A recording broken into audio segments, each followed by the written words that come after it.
Moral story with 3 کے viewers اور پیارے بچوں، السلام علیکم۔ سب سے پہلے تو میں آج آپ کی شکر گزار ہوں کہ آپ میری ویڈیوز کو پسند کر رہے ہیں، اور آج میں آپ کے ساتھ حضرت داؤد علیہ السلام کی زندگی کے واقعات لے کر آئی ہوں۔ ویڈیو لائک، شیئر اور سبسکرائب کر لیں۔ جی تو ویورز، سب سے پہلے آپ کے ساتھ فرمان الہی شیئر کروں گی۔ سورۃ البقرہ آیت نمبر 246 تا 247۔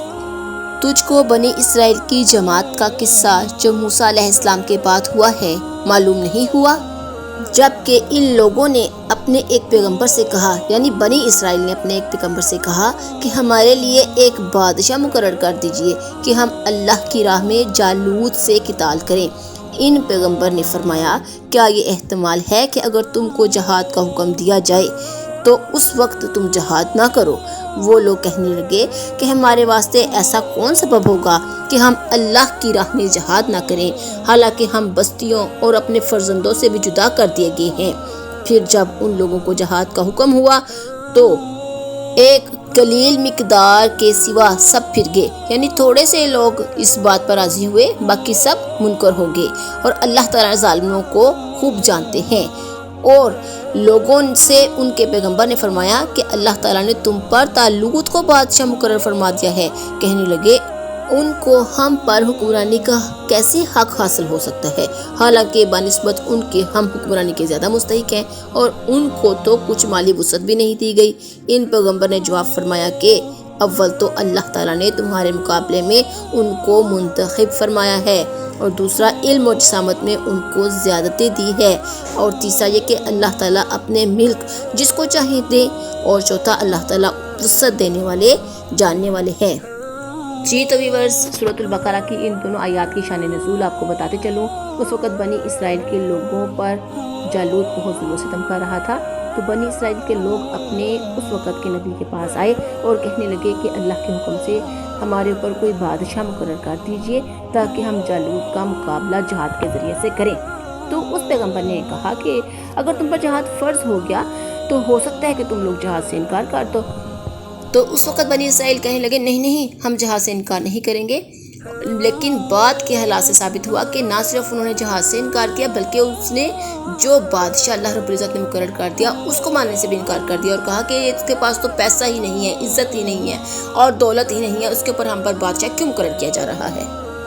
بعض روایات میں ہے کہ اس وقت پیغمبر جو تھے ان کا نام حضرت شمویل علیہ السلام تھا، تو اللہ تعالیٰ نے نشانی کے طور پر حضرت شمویل علیہ السلام کی طرف یہ بھی وحی کر دی کہ ایسے شخص کو اللہ تعالیٰ بادشاہ بنانا چاہتا ہے جس کا قد ان کی لاٹھی کے برابر ہوگا۔ لوگ آ کر اس لاٹھی کے ساتھ اپنا قد ناپنے لگے تو طالوت کے سوا اس کے برابر قد والا کوئی نہیں تھا، اور کہا جاتا ہے کہ طالوت کو بادشاہ بنانے کی ایک نشانی اللہ رب العزت نے یہ بھی بتائی کہ تابوت سکینہ جو کہ بنی اسرائیل سے چھن چکا تھا، فرشتوں کے ذریعے سے اللہ رب العزت نے بنی اسرائیل کو واپس لٹا دیا۔ یہ دراصل اس نیک آدمی کی حکومت کی برکت تھی کہ اللہ نے ان کی طرف وہ صندوق لٹا دیا جو ان سے چھین لیا گیا تھا، اور دشمن ان سے یہ صندوق چھین لینے میں کامیاب ہو گئے تھے، اور اسی صندوق کی برکت سے دشمنوں پر ان کی مدد کی جاتی تھی۔ اس میں ان کے رب کی طرف سے سکنیت یعنی تسکین تھی۔ جی تو ویورز، جب طالوت اپنے لشکر والوں کو لے کر الگ ہوا، یعنی جنگ ہو رہی تھی اور جالوت کا ظلم جاری تھا، تو طالوت جب اپنے لشکر کو لے کر الگ ہوا تو اس نے کہا، اے اللہ تعالیٰ تمہیں ایک نہر کے ساتھ آزمائے گا، جس نے اس سے پانی پی لیا وہ میرا نہیں ہے، اور جس نے نہ پیا وہ میرا ہے۔ ہاں، یہ اور بات ہے کہ کوئی ایک چلو بھر پانی پی لے۔ حضرت ابن عباس رضی اللہ تعالیٰ اور دیگر مفسرین نے بیان کیا ہے کہ اس نہر سے مراد دریائے اردن ہے۔ طالوت کا اپنے لشکروں کو اس دریا سے پانی نہ پینے کا حکم اللہ کے نبی کے حکم سے تھا، اور نبی کا حکم اللہ کے حکم سے ہوتا ہے، گویا ان کو اللہ نے آزمایا تھا۔ طالوت نے کہا کہ جو اس نہر سے پانی پیے گا وہ میرے ساتھ جنگ میں شریک نہ ہوگا، اس سے پانی نہ پینے والا ہی میرے ساتھ آئے گا۔ ہاں، ہاتھ کے ساتھ چلو لے لینا یعنی چلو بھر پانی پی سکنا اور بات ہے، یعنی اس میں کوئی حرج نہیں ہے۔ اللہ تعالیٰ فرماتے ہیں کہ تھوڑے لوگوں کے سوا سب نے اس سے پانی پی لیا۔ سعدی فرماتے ہیں کہ لشکر کی کل تعداد 80,000 تھی، 76,000 نے پانی پی لیا، صرف 4,000 کا لشکر باقی رہ گیا۔ حضرت برا بن عازب سے مروی ہے کہ فرماتے ہیں کہ ہم اصحاب محمد صلی اللہ علیہ وآلہ وسلم بیان کرتے تھے کہ اصحاب بدر کی تعداد جی تو ویورز مفسرین اس طرح سے بیان کرتے ہیں کہ اس وقت حضرت داؤد علیہ السلام اپنے 13 بھائیوں سے سب سے چھوٹے تھے۔ دراصل داؤد علیہ السلام نے بنی اسرائیل کے بادشاہ کو سنا کہ وہ جالوت اور اس کے لشکر کو قتل کرنے پر ابھار رہا تھا اور کہہ رہا تھا کہ جس نے جالوت کو قتل کیا میں اس کو اپنی بیٹی کا نکاح دے دوں گا اور اپنی بادشاہت میں شریک کر لوں گا۔ اور حضرت داؤد علیہ السلام اپنی خلیل کے ساتھ زبردست انداز سے پتھر پھینکتے تھے۔ ایک دفعہ بنی اسرائیل کے ساتھ چل رہے تھے کہ ایک پتھر نے آپ کو آواز دی کہ مجھے پکڑ لو، میرے ساتھ تم جالوت کو قتل کرو گے۔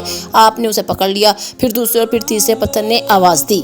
آپ نے تینوں پتھر پکڑ کر اپنے تھیلے میں ڈال لیے۔ جب دونوں لشکر آمنے سامنے ہوئے تو جالوت نے آگے بڑھ کر اپنا مد مقابل طلب کیا۔ وہ ایک بڑے سے ٹیلے پر چڑھ گیا اور چیلنج کے لیے پکارنا شروع ہو گیا۔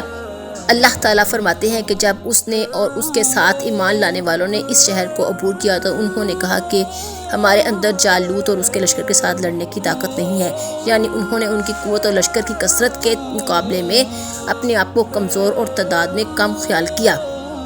جب صابرین جالوت کے لشکر کے سامنے آئے تو انہوں نے اللہ رب العزت سے اس طرح سے دعا کی، اے ہمارے پروردگار ہم پر صبر ڈال دے، ہمیں ثابت قدم رکھ اور کافر قوم پر ہماری مدد فرما۔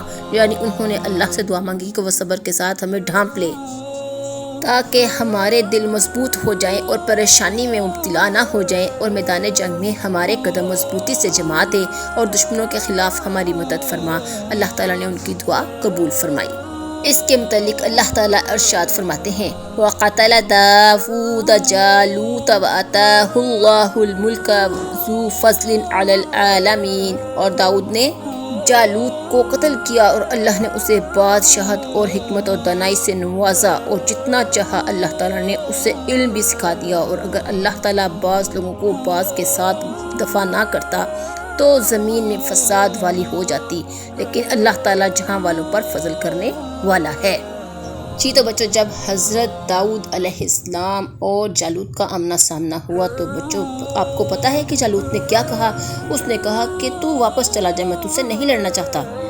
کیا تو نے میری اتنی شان و شوکت نہیں دیکھی، میرا رعب و دبدبہ نہیں دیکھا، میری طاقت نہیں دیکھی، میری فوج نہیں دیکھی؟ میں تمہیں ضائع نہیں کرنا چاہتا۔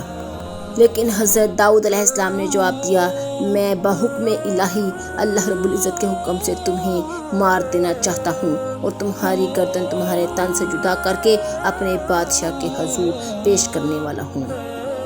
جی تو بچوں جواباً حضرت داؤد علیہ السلام نے بھی اللہ تعالیٰ کی حمد و ثنا میں الفاظ بولے اور بنی اسرائیل یعنی آل یعقوب کا اللہ رب العزت کے اوپر پختہ ایمان، اس کے ایک ہونے کے اوپر ایمان کو واضح کیا اور جواباً جالوت کو جنگ کے لیے للکارا۔ حضرت داؤد علیہ السلام نے وہ تینوں پتھر جو انہیں راستے میں ملے تھے ایک کلیل میں رکھ کر جالوت کا نشانہ باندھا، نشانہ پکا تھا، جالوت گر گیا۔ حضرت داؤد علیہ السلام آگے بڑھے اور انہوں نے جالوت کا سر اس کے وجود سے الگ کر دیا، اور جو ہی آپ نے اس کا سر وجود سے الگ کرنے کے بعد اونچا کیا تو اس کے لشکر کے لوگ یہ منظر دیکھ کر ہراساں اور پریشان ہوئے اور انہوں نے وہاں سے فرار حاصل کی۔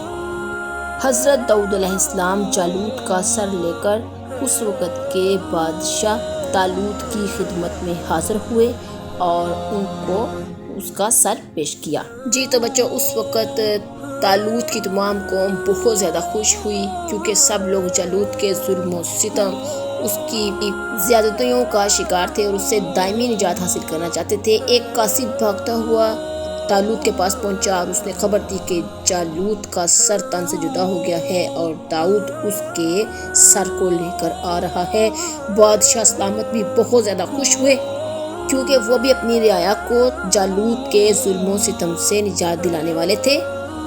یہ ایک بہت عظیم فتح تھی جو اللہ رب العزت نے حضرت داؤد علیہ السلام کے ذریعے سے طالوت کی قوم کو عطا فرمائی۔ جی تو بچوں اب میں آپ کے ساتھ حضرت داؤد علیہ السلام کا نام و نسب شیئر کروں گی۔ داؤد بن عیشا بن عوید بن عابر بن سلمون بن نحشون بن اوینہ بن ارم بن حسرون بن یہودا بن یعقوب بن اسحاق بن ابراہیم خلیل اللہ علیہ السلام، وہ ابراہیم خلیل اللہ جو اللہ تعالیٰ کے بندے اور نبی اور بیت المقدس میں اللہ کے نائب تھے۔ حضرت داؤد علیہ السلام کا کچھ حلیہ بھی آپ کو بتاتی چلوں۔ محمد بن اسحاق نے وہب بن منبع سے نقل کیا ہے کہ داؤد علیہ السلام چھوٹے قد کے، نیلی آنکھوں والے، تھوڑے بالوں والے اور پاک و صاف دل والے تھے۔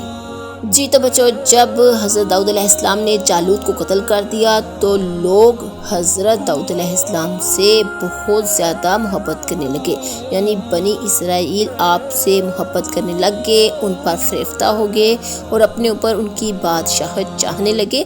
طالوت کو جب اس بات کا علم ہوا تو توبہ نعوذ باللہ اس نے حضرت داؤد علیہ السلام کو قتل کرنے کی کوشش کی، لیکن وہ ناکام رہا۔ اللہ تعالیٰ قرآن مجید میں اس طرح سے فرماتا ہے، اور داؤد علیہ السلام پر ہم نے فضل کیا، اے پہاڑوں اس کے ساتھ تسبیح پڑھا کرو، اور پرندوں کو بھی یہی حکم دیا، اور ہم نے اس کے لیے لوہا نرم کر دیا اور حکم دیا کہ پوری پوری زرہیں بنا کر جوڑوں میں اندازہ رکھ، تم سب نیک کام کیا کرو، میں تمہارے اعمال دیکھ رہا ہوں۔ اور ایک جگہ پر اللہ تعالیٰ ارشاد فرماتے ہیں، اور ہم نے پہاڑوں کو داؤد علیہ السلام کے تابع کر دیا، وہ تسبیح کرتے تھے اور پرند بھی، اور ہم ہی کرنے والے تھے، اور ہم نے اسے تمہارے لیے لباس بنانے کی کاریگری سکھائی تاکہ لڑائی کے ضرر سے تمہارا بچاؤ ہو۔ حدیث میں ہے، جناب رسول صلی اللہ علیہ وآلہ وسلم نے فرمایا، انسان کا سب سے پاکیزہ کھانا اس کے ہاتھ کا کمایا ہوا ہے، اور داؤد علیہ السلام بھی اپنے ہاتھ کے ساتھ محنت کر کے کھاتے تھے۔ اللہ تعالیٰ نے فرمایا، اور ہمارے بندے داؤد علیہ السلام کو یاد کریں جو طاقتور تھا، بے شک وہ اللہ کی طرف رجوع کرنے والا تھا، اور ہم نے اس کے ساتھ پہاڑوں کو لگا دیا، وہ شام اور صبح اس کے ساتھ تسبیح کہتے ہیں، اور پرندے اکٹھے کیے گئے ہر ایک اس کے لیے فرما بردار ہیں، اور ہم نے اس کی بادشاہت مضبوط کی، اور ہم نے اسے حکمت عطا کی اور فیصلہ کن بات کا سلیقہ دیا۔ مذکورہ بالا آیت قرآن مجید کی سورہ صاد کی آیت نمبر 1 سے 20 ہے۔ حضرت محمد صلی اللہ علیہ وآلہ وسلم نے فرمایا کہ اللہ تعالیٰ کے ہاں سب سے زیادہ پسندیدہ نماز داؤد علیہ السلام کی ہے، اور سب سے زیادہ پسندیدہ روزے داؤد علیہ السلام کے ہیں۔ وہ نصف رات آرام کرتے اور پھر 1/3 رات قیام کرتے اور 6واں حصہ پھر سو جاتے، اور 1 دن روزہ رکھتے اور 1 دن افطار کرتے، اور جب دشمنوں سے مڈ بھیڑ ہوتی یعنی آمنا سامنا ہوتا تو میدان جہاد سے بھاگتے نہیں تھے۔ حضرت وہب بن منبع علیہ السلام فرماتے ہیں کہ آپ کی آواز جو بھی سنتا اس پر رقص کسی کیفیت طاری ہو جاتی تھی۔ آپ زبور کی تلاوت ایسے پرسوز انداز میں فرماتے کہ کانوں نے اس جیسی آواز کبھی نہ سنی ہوگی، حتیٰ کہ جنوں انس اور پرند چرند آپ کی آواز سن کر رک جاتے اور کئی زیادہ دیر ٹھہر جانے کی وجہ سے بھوک و پیاس سے مر جاتے۔ سبحان اللہ۔ حضرت ابو ہریرہ رضی اللہ تعالیٰ عنہ بیان کرتے ہیں کہ رسول اللہ صلی اللہ علیہ وآلہ وسلم نے ارشاد فرمایا کہ داؤد علیہ السلام پر قرات آسان کر دی گئی تھی، وہ اپنے جانور پر زین رکھنے کا حکم دیتے تو زین کسے جانے سے پہلے کتاب کی قرات مکمل کر لیتے، اور وہ اپنے ہاتھوں کی کمائی سے کھاتے تھے۔ حضرت وہب بن منبع کہتے ہیں کہ جب بنی اسرائیل میں برائیاں اور جھوٹی قسمیں عام ہو گئیں تو داؤد علیہ السلام کو فیصلہ کرنے کے لیے ایک زنجیر سونے کی دی گئی جو آسمان سے بیت المقدس کی چٹان تک لمبی کی گئی تھی۔ جب 2 آدمی کسی معاملہ میں جھگڑا کرتے تو جو سچا ہوتا وہ اس زنجیر کو پکڑ لیتا، اور جو آدمی جھوٹا ہوتا وہ اس کو نہ پکڑ سکتا۔ ان کا معاملہ اسی طرح چلتا رہا حتیٰ کہ یہ واقعہ پیش آیا، ایک آدمی نے دوسرے کے پاس ایک قیمتی موتی امانت رکھا تو اس نے اس کے مطالبے کے وقت اس سے انکار کر دیا اور موتی ایک لکڑی کے اندر کسی طرح چھپا دیا۔ پھر جب دونوں زنجیر کو پکڑنے کے لیے زنجیر کے پاس آئے تو مدعی نے زنجیر کو پکڑ لیا، دوسرے کو کہا گیا کہ تم بھی پکڑو، تو اس نے موتی والی لکڑی مدعی کو پکڑا دی اور کہا کہ اے اللہ تو جانتا ہے کہ میں نے موتی اس کے سپرد کر دیا ہے۔ پھر اس نے وہ زنجیر پکڑی تو وہ اس کے ہاتھ آ گئی۔ اس سے بنی اسرائیل کا مطالبہ بہت پیچیدہ ہو گیا۔ پھر جلدی وہ زنجیر اٹھائی گئی، اور کئی مفسرین نے اس مفہوم کی روایت ذکر کی ہے۔ اللہ تعالیٰ نے فرمایا، تو بچے اس کے ساتھ ہی ایک بہت ہی امپورٹنٹ بات بھی آپ کو بتاتے چلوں کہ حضرت سلیمان علیہ السلام حضرت داؤد علیہ السلام کے ہی فرزند تھے۔ اور یہ دونوں باپ بیٹا پیغمبر بھی تھے۔ اب حضرت داؤد علیہ السلام کی وفات کا واقعہ ہو جائے۔ آپ کی وفات کے بارے میں حضرت ابو ہریرہ سے مروی ہے کہ رسول اللہ صلی اللہ علیہ وسلم نے فرمایا کہ داؤد علیہ السلام بہت زیادہ غیرت مند تھے۔ جب آپ علیہ السلام باہر جاتے تو تمام دروازے بند کر کے جاتے، ان کی عدم موجودگی میں ان کے گھر میں کوئی داخل نہ ہو سکتا تھا۔ پھر جب ایک دن حضرت داؤد علیہ السلام اپنے گھر کو مکفل کر کے گئے اور گھر واپس تشریف لائے تو ایک آدمی ان کے گھر میں کھڑا تھا۔ حضرت داؤد علیہ السلام نے ان سے پوچھا کہ تو کون ہے؟ اس نے کہا میں وہ ہوں کہ میں بادشاہوں سے نہیں ڈرتا اور پردے میرا راستہ نہیں روک سکتے۔ داؤد علیہ السلام نے فرمایا کہ اللہ کی قسم اگر ایسا ہے تو پھر ملک الموت ہے تو میں تجھے خوش آمدید کہتا ہوں۔ پھر آپ کچھ دیر کھڑے رہے تو آپ کی روح قبض کر لی گئی۔ جی تو ویورز، جب آپ کو غسل دیا گیا اور کفن پہنایا دیا گیا تو معاملات سے فارغ ہوئے تو سورج طلوع ہوا۔ سلیمان علیہ السلام نے، جو کہ حضرت داؤد علیہ السلام کے فرزند تھے، پرندوں کو حکم دیا کہ وہ آپ کو سایہ کریں۔ پرندوں نے آپ پر سایہ کیا حتیٰ کہ زمین پر اندھیرا چھا گیا۔ پھر آپ نے پرندوں کو حکم دیا کہ اپنے پروں کو سکیڑ لو۔ حضرت ابو ہریرہ رضی اللہ تعالیٰ عنہ بیان کرتے ہیں کہ رسول اللہ صلی اللہ علیہ وآلہ وسلم نے اپنے ہاتھ سے اشارہ کر کے ہمیں دکھا رہے تھے کہ پرندوں نے کیسے سایہ کیا، اور آپ نے اپنا ہاتھ سکیڑ کر دکھایا، اور اس دن لمبے لمبے پروں والے پرندے آپ پر غالب رہے۔ لمبے لمبے پروں والے پرندے سے مراد باز ہیں۔ جی تو ویور، اگر آپ کو میری آج کی سٹوری پسند آئی ہے تو پلیز لائک، شیئر اور کمنٹ کرنا نہ بھولیے گا۔